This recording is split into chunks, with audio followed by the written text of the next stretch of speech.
اللہ کے رسول سے ایک سوال کیا گیا، یا رسول اللہ،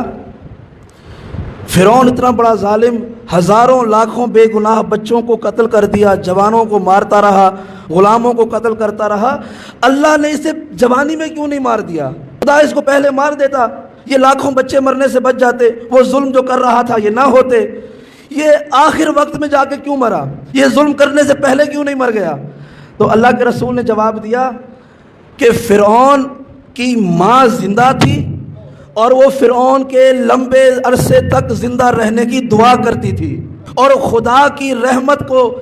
جلال آتا تھا تو وہ اپنے دشمن کے حق میں بھی اس کی ماں کی ہوئی دعا کو قبول کر لیتا تھا۔